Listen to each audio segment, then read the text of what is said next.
तो भागवत के दसम स्कंद के 29वें अध्याय से लेकर के 33वें अध्याय तक के इन 5 अध्यायों में भगवान की जो सबसे महत्वपूर्ण लीला है, रास लीला का वर्णन श्री व्यास जी महाराज करते। देखो, भागवत में है 12 स्कंद, भागवत जी में 12 स्कंद हैं, 335 अध्याय हैं और 18,000 श्लोक हैं। और भागवत जी के जो दसम स्कंद है, उस दसम स्कंद को भागवत का प्राण कह दिया गया। यदि दसम स्कंद को मात्र पढ़ लिया या सुन लिया जाए तो संपूर्ण भागवत की कथा सुनने का फल मिल जाता है। दसम स्कंद में ऐसा है क्या? तो कहा दसम स्कंद में सबसे पहले भगवान कृष्ण का जन्म, जिनकी कथा हम सुन रहे हैं, उनका जन्म, उनकी लीलाएं, उनकी विशेष विशेष महत्वपूर्ण लीलाएं। एक बार की बात है, शरीर के सभी अंगों ने आपस में झगड़ना शुरू कर दिया। किस बात पे शरीर के अंग झगड़ रहे हैं कि शरीर में सबसे ज्यादा महत्वपूर्ण क्यों है, कौन है? आंखों ने कह दिया हम बड़े हैं, नाक बोली मैं बड़ी हूं, कान बोले हम बड़े हैं, मुख ने कहा मैं बड़ा हूं, फिर हाथों ने कहा हम बड़े हैं, सब झगड़ रहे हैं। कहा एक काम करो भैया, झगड़ो मत, शरीर के मुखिया का नाम है प्राण तत्व। क्या नाम है? प्राण। कहा प्राण तत्व के पास चले, वही निर्णय दे देंगे कि हम में से महत्वपूर्ण कौन है। अब सब पहुंचे प्राण तत्व के पास। जब सब प्राण तत्व के पास पहुंचे और प्राण तत्व से पूछा, तो प्राण तत्व ने कहा कि एक काम करो, तुम लोग 5-5 दिन की छुट्टी पे एक एक करके अपनी नानी के घर घूमाओ। ठीक। सबसे पहले आंखें निकली, 5 दिन की छुट्टी पे नानी के घर चली गई। अब आंख के बिना भी शरीर था या नहीं? आंख के बिना हम मर जाते हैं क्या? नहीं मरते ना। आंख के बिना भी शरीर था, बस देख नहीं पाते। सुन सकते हैं, सूंघ सकते हैं, बोल सकते हैं, हाथ से काम कर लो, पैर से चल लो। ऐसे बहुत से लोग हैं जो जन्म से ही जिनके नेत्र नहीं होते, फिर भी जीवन चलता है। आंखों ने माना कि हम बड़े नहीं। अब बारी आई कानों की। कान निकले और 5 दिन की छुट्टी पे चले गए। कानों के बिना भी ज्यों की त्यों स्थिति, सिर्फ सुन नहीं सकते, बाकी तो सब चल रहा है। अब कई लोग गूंगे होते हैं, बोल नहीं पाते, तो बोले बिना भी चल जाता है। और तो और हाथ पैर भी ना हो तब भी चल जाता है जीवन। तो शरीर के सारे अंग लौट के आए और कहते हैं कि हम में से तो कोई महत्वपूर्ण नहीं है, क्योंकि आंख के बिना भी जीवन है, कान के बिना भी जीवन है, बोले बिना भी जीवन है, हाथों के बिना भी जीवन है, पैरों के बिना भी जीवन है। कौन बड़ा है? प्राण तत्व ने कहा एक काम करो, अब 5 दिन की छुट्टी पे मुझे भी जाने दो मेरी नानी के घर, मैं कब से नहीं गया। और प्राण तत्व ने शरीर से धीरे धीरे धीरे धीरे निकलना शुरू किया। निकला नहीं है, निकलना प्रारंभ किया है। और जैसे ही निकलना प्रारंभ किया है, शरीर के सारे अंग जोर से चिल्लाए, अरे महाराज जी रुक जाओ रुक जाओ रुक जाओ। क्यों रुक जाए? कहा अरे महाराज आप ही तो हैं, हम समझ गए कि शरीर में यदि 1-2 अंग ना भी हो तो जीवन है, पर यदि प्राण नहीं है तो जीवन नहीं है। प्राण के बिना शरीर मृत है, शरीर मुर्दा है। कितने देर रहेगा प्राणों के बिना शरीर? ज्यादा से ज्यादा बिल्कुल रह तो बिल्कुल नहीं सकता, मतलब शरीर में प्राणों के बिना 2-4 घंटे सही रहता, उसके बाद उसमें दुर्गंध आने लगती, बदबू आने लगती, सड़ने गलने लगता।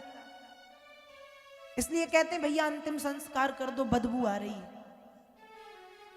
जो शरीर सुबह तक खुशबू दे रहा था, मरने के बाद वो भी सड़ने गलने लगा, बदबूदार हो गया। तो शरीर में महत्वपूर्ण कौन? शरीर में महत्वपूर्ण प्राण तत्व। वैसे ही जैसे शरीर में महत्वपूर्ण है प्राण तत्व, वैसे ही भागवत जी में महत्वपूर्ण है दसम स्कंध। क्या महत्वपूर्ण है? दसम स्कंद। और दसम स्कंद में भी ये 5 अध्याय 29 से लेकर के 33, जिसमें भगवान की परम सुंदर परम आनंदमयी रास लीला का वर्णन श्री व्यास जी महाराज करते हैं और लिखते हैं कि शरद ऋतु की पावन बेला में बेला, चमेली, रात रानी, सुगंध बाला, मोगरा आदि आदि के सुंदर फूल खिले हुए थे, अपनी सुगंध चारों तरफ बिखेर रहे थे। और यमुना जी की तरल तरंगें यमुना के तट को आ करके स्पर्श कर रही थीं। और ऐसी सुंदर दिव्य भव्य रात्रि में भगवान श्री आनंद कंद कृष्णचंद्र ने बांसुरी बजाना प्रारंभ किया। निशम्य गीतम तदनंग वर्धनम ब्रज स्त्रियः कृष्ण गृहीत मानसा आजगमुरन्योन्यमलक्षितोद्यमा सयत्र कांतो जवलोल कुंडला। भगवान कृष्ण ने बांसुरी बजाना प्रारंभ कर दिया। और जब भगवान ने बांसुरी बजाई तो व्यास जी लिखते हैं कि शरद पूर्णिमा की रात्रि है, मतलब प्राची दिशा में, पूर्व दिशा में चंद्रदेव ने अपनी लालिमा बिखेर रखी। ऐसे सुंदर वातावरण में जब मनमोहन भगवान कृष्ण ने बांसुरी बजाना प्रारंभ किया तो कहा निशम्य गीतम तदनंग वर्धनम। भगवान के बांसुरी से निकलने वाले स्वरों ने गोपियों के मन को मोहित कर लिया। गोपिकाओं के अंग प्रत्यंगों में वर्धन होने लगा। कहा गोपियां क्या कर रही थी? गोपियां क्या कर रही थी? कहा जब भगवान ने बांसुरी बजाई तो जो गोपियां हैं वो अपने अपने काम में लगी हैं। कैसा काम? कहा कुछ गोपियां गैया का दूध दोह रही हैं। पर जैसे ही भगवान ने बांसुरी बजाई तो गोपियों ने गाय का दूध दोहना बंद किया। दूध रखने वाला पात्र गाय के 4 पैरों के बीच में छोड़ा और भागते हुए वैसे ही चली गई। कहा कुछ गोपिकाएं भोजन पका रही थीं, उन्होंने भोजन पकाना छोड़ दिया। कुछ गोपिकाएं पतिदेव को भोजन परस रही थी, भोजन परोसना छोड़ दिया। कुछ गोपिकाएं नहा रही थी तो स्नान करना छोड़ के उल्टे पुल्टे आधे अधूरे वस्त्र पहन के वैसे ही चल दी। कुछ गोपिकाएं श्रृंगार कर रही थी तो ऐसा श्रृंगार किया कि गले का हार निकाल के पैर में पहना और पैरों की दोनों पायल जोड़ के गले में पहन लिया। एक गोपी ने ऐसा श्रृंगार किया, आंखों में लगा रही थी काजल, एक आंख में लगाया और वैसे ही चल दी। तो दूसरी गोपी कहती अरी अरी अरी, दूसरी आंख में भी काजल लगा, देख तेरी आंख कैसी लग रही है। अब एक आंख में बड़ी मुश्किल से लगा पाई क्योंकि बांसुरी सुन रही है और बांसुरी में डूबी है तो हाथ कांप रहे हैं। एक आंख में तो लगाया, दूसरी आंख में फेंक दिया कि कौन लगाए। लेकिन दूसरी गोपी ने जब टोका कि दूसरी आंख में भी लगा ले, अच्छी नहीं लग रही। जब दूसरी आंख में लगाने लगी तो हाथ इतना कांपा कि आंख के साथ पूरे चेहरे पे काजल लगा। अब पूरे चेहरे पर काजल लगा करके गोपी पहुंची। अब जब गोपी पहुंची तो दूसरी गोपियां कहती हैं तू ऐसे जाएगी कृष्ण से मिलने? गोपी कहती क्यों, मैं अच्छी नहीं लग रही क्या? कहा नहीं नहीं, तुम तो बहुत अच्छी लग रही हो पूरे मुंह में काजल लगा के।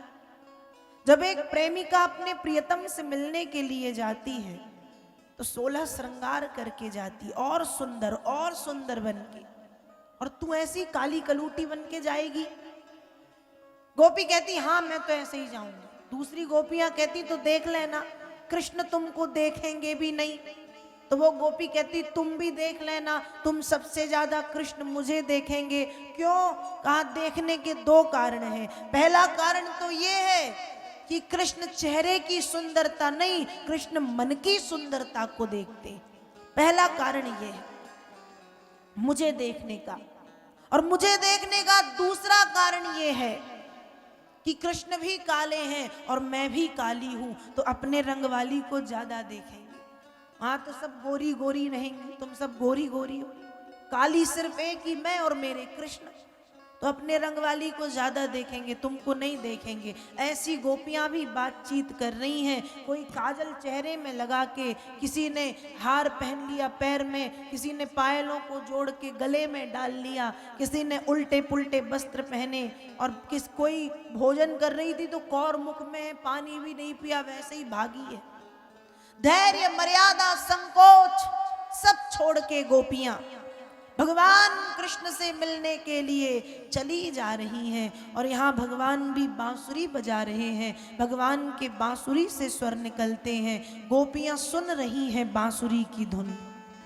गोपियों को बांसुरी में बांसुरी नहीं सुनाई दे रही, गोपियों को तो बांसुरी में कृष्ण की आवाज सुनाई दे रही है, कि मानो कृष्ण कह रहे हैं कि अरे गोपी, घर में बैठी बैठी क्या कर रही है? यमुना के तट पर मैं तेरा इंतजार कर रहा हूं। और गोपियां भाग करके यमुना जी के किनारे पहुंच रही हैं। व्यास जी लिखते हैं, स्वागतम भो महाभागा प्रियम किम करवाणि चो ब्रजस्यानामयं कश्चित् ब्रूतागमन कारणम। स्वागतम भो, स्वागतम भो, स्वागतम भो। क्या कह रही हैं गोपियां? स्वागत है, स्वागत है, स्वागत है, स्वागत है, स्वागतम भो महाभाग, स्वागत है। भगवान जब गोपियों को देखते हैं, कितनी सारी गोपियां इकट्ठी चली आ रही हैं, तो भगवान स्वागत करते हैं, स्वागतम भो। भगवान ने क्यों स्वागत किया? भगवान तो ब्रह्म है, गोपियां जीव हैं। ब्रह्म ने जीव का स्वागत इसलिए किया है क्योंकि आज गोपियों के रूप में कृष्ण ने गोपियों को नहीं, आज गोपियों के रूप में कृष्ण ने ब्रज की विभूतियों को, ब्रज की शक्तियों को देखा है। और आज ब्रज की शक्तियों को कृष्ण ने जब आते हुए देखा, तो भगवान कहते हैं स्वागतम